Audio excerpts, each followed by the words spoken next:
అది మీరు వరి పంట పండియనండి, కూరగాయలు పండియనండి, ఏదైనా ముఖ్యంగా పంట పండాలంటే భూమి బలంగా ఉండాలి. తర్వాత రెండో విషయం ఏంటిది? విత్తనం బలమైన విత్తనం అయి ఉండాలి. భూమి బలంగా ఉండి, విత్తనం బలంగా ఉంటే మూడో ప్రాబ్లమ్ రాదు. రోగాలు, రొప్పులు రావు పంటకి. ఏవి గూడా రావు. భూమిని బలం చేసుకునడానికి ఉండేటువంటి యొక్క పద్ధతులేంటిది? ఫస్ట్‌దేంటిది అంటే అందరికి తెలిసినదే. పశువుల ఎరువులు వాడడము. ఓకేనా?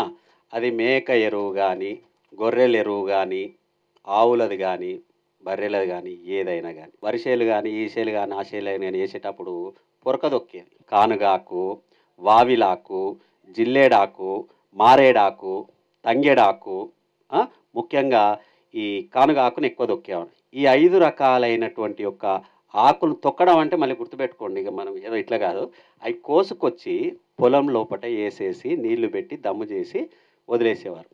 పొరకదొక్కడం అంటాం దాన్ని. ఇది రెండో పద్ధతి. పొరకదొక్కుకోవడము, ఈ మొక్కలేసుకోవడం, ఆకుల ద్వారా రెండో బలాన్ని సంపాదించొచ్చు. ఇంకొకటి ఏంటిది అనంటే, వాస్తవంగా భూమి బలాన్ని గురించి మనం ఆలోచన చేసినప్పుడు, ఇక్కడ ఒక తత్వం ఉంది.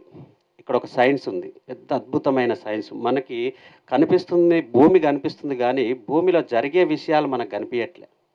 దాని గురించి తెలుసుకుంటే మీకు సగం వ్యవసాయం వచ్చినట్టే. మొక్క ఎప్పుడు గూడా మొక్క ఎప్పుడు గూడా తనకి కావలసినటువంటి యొక్క పోషకాలని డైరెక్ట్‌గా తీసుకోలేదు. మనము రక్తం పెరగడానికి ఓ tablet, vitamin A, vitamin B, vitamin C ఈ పేర్లయితే ఇన్నరు గదా! మొత్తం అంతా గూడా. అట్లే భూమిలో మొక్క పెరగాలంటే nitrogen, phosphorus, భాస్వరము, magnesium, sulphur, sulphur ఈ పదం వింటా ఉంటారు. అప్పుడప్పుడు సల్ఫర్ కొడతా ఉంటారు గదా! సల్ఫరు, కాపర్ అని, ఐరన్ అని, మలిబ్డిమియం అని, బోరాన్ అని ఇట్లా ఎన్నో రకాలైనటువంటి మూలకాలు ఉంటాయండి. 18 రకాల పోషకాలు ఇక్కడ ముఖ్యంగా. ఈ పోషకాలు ఉంటేనే మీకు మొక్కలు పెరుగుతాయి. లేకపోతే పెరగదు. ఈ పోషకాలు ఆటోమేటిక్‌గా భూమిలో ఉంటాయి. కానీ మొక్కలెప్పుడు గూడా అయి డైరెక్ట్‌గా తీసుకోలేవు. మరి ఎట్లా తీసుకుంటాయి? సూక్ష్మజీవులు ఉంటాయి భూమి లోపట. బ్యాక్టీరియా అంటాం. సూక్ష్మజీవులు, బ్యాక్టీరియాలు.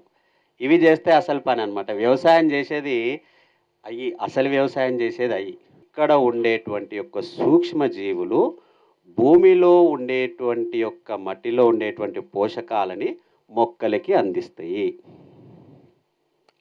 ఎప్పుడైతే మీకు ఆ సూక్ష్మజీవులు లేవో మొక్కలకి పోషకాలు రావు. అజిటోబాక్టీరియా, అజోస్పిరిలియం, బీజేరింకియా అని ఇట్లా రకరకాల పేర్లనమాట. ఒకటేం చేస్తది? నత్రజనిని మొక్కలకు అందిస్తది ఒక బ్యాక్టీరియా. ఇంకో బ్యాక్టీరియా ఏం చేస్తది? ఫాస్ఫరస్‌ని అందిస్తది. దాని పని అదే అనమాట. మీకు రైజోబియము అని ఇప్పుడు కల్చర్‌లు ఇస్తుంటారు. అగ్రికల్చరోళ్ళు మీకు ఎప్పుడైనా ఇచ్చిర్రా? ప్యాకెట్లు ఉంటాయి కదా! ఇది.